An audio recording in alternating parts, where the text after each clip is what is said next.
We are now in February, and that means we are in a month that will feature real live baseball.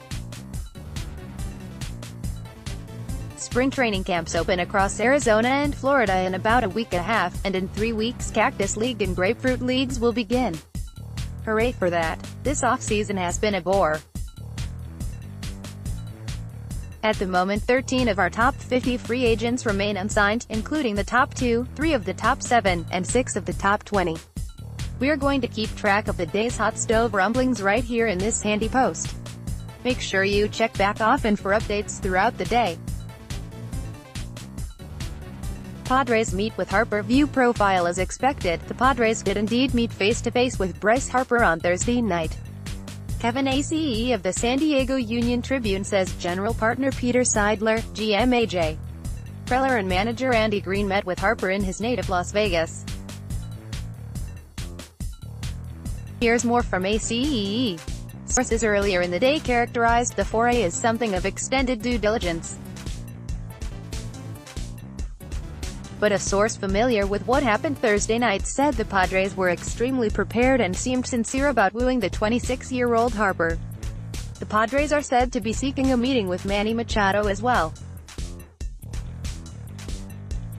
Even if a deal with Harper or Machado is unlikely, it makes sense for San Diego to at least kick the tires. They have money to spend and an excellent farm system that could have them in contention soon. Adding a prime-aged star like Harper or Machado would advance the rebuild considerably. Of course, it could be that Harper and Machado are just using the Padres as leverage against other clubs. Mets, Padres pursuing Gio. View profile. The Mets and Padres are among the teams pursuing free agent left-hander Gio Gonzalez, report Mike Puma of the New York Post on John Morosi of MLB.com. New York is looking for a depth starter to stash behind their already established five-man rotation. The Padres are much better positioned to offer Gonzalez an opening day rotation spot, which figures to give them an advantage in a bidding war. Gio is one of the top starters still on the market. Gonzalez, 33, pitched to a 4.21 ERA in 32 starts in 171 innings with the Nationals and Brewers last season. If nothing else, you can count on him for innings. Gonzalez has made at least 27 starts every year since 2010, and he's thrown at least 170 innings in 8 of the last 9 years. He hasn't thrown fewer than 150 innings since his partial rookie season in 2009. Wade Miley's one-year, $4.5 million contract with the Astros presumably sets the market for Gio. Rockies interested in Cargo reunion. View profile. The Rockies have some interest in re-signing veteran outfielder Carlos Gonzalez, reports MLB Network's Jon Heyman. There are other unidentified teams in the mix as well. Colorado has an opening in right field at the moment. The prospect Raimel Tapia could take over the position, plus there's been speculation Charlie Blackmon could move to a corner outfield spot with Ian Desmond taking over in center field.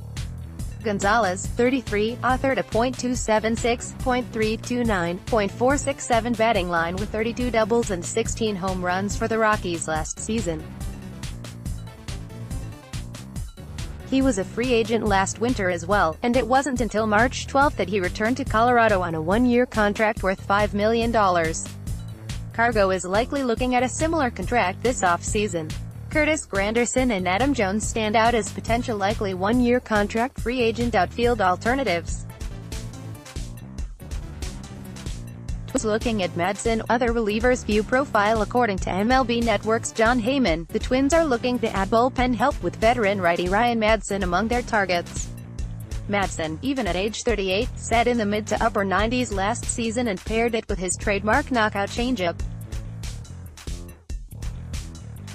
Minnesota added Blake Parker on a cheap one-year contract earlier this winter, and they still have room for another reliever in the bullpen, including a true closer.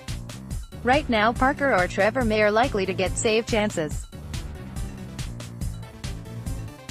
Madsen threw 52 2/3 innings with a 5.47 ERA for the Nationals and Dodgers last season, and he was historically awful in the World Series.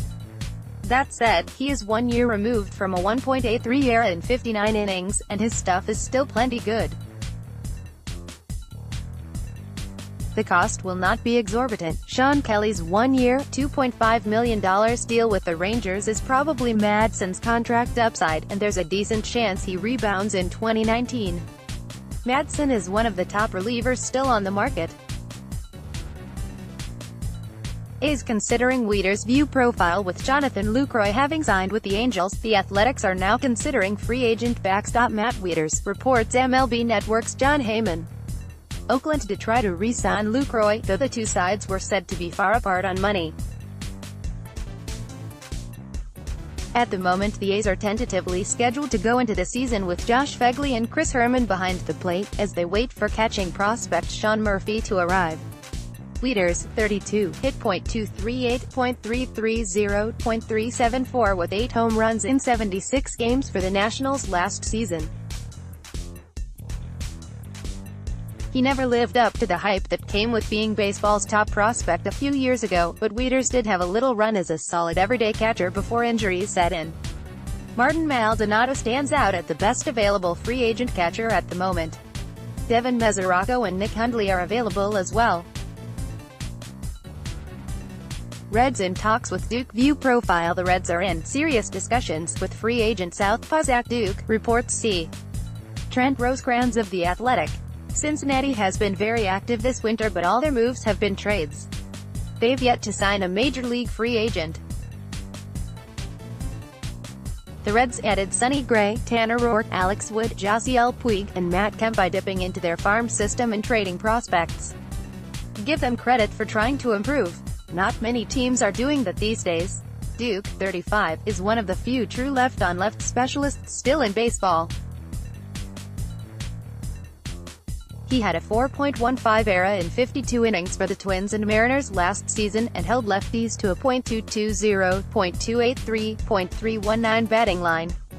The Reds are expected to have at least 2 lefties, Amir Garrett and Wandy Peralta, and possibly a third, Cody Reed, in their opening day bullpen. A fourth lefty might be overkill, though Duke figures to come cheap, and there's no such thing as too much bullpen depth. Reds shopping India. According to Ken Rosenthal of The Athletic, the Reds have been quietly shopping infield prospect Jonathan India all winter. Rival executives told Rosenthal that during trade talks, Cincinnati keeps steering the conversation toward India and away from top prospects Nick Senzel and Taylor Trammell. That is something of a red flag because India was the 5th overall pick in last year's draft. Teams usually aren't eager to trade high draft picks so soon. India, 22, played his college ball at the University of Florida and hit .250, .497, .717 with 21 home runs in 68 games as a junior last spring. He didn't have quite as much success in pro ball. India hit .240, .380, .433 with 6 homers in 44 games after signing, and there are some indications the Reds were disappointed. I doubt Cincinnati would give India away, but if they are willing to trade him, I have to think all 29 other teams will come calling at some point.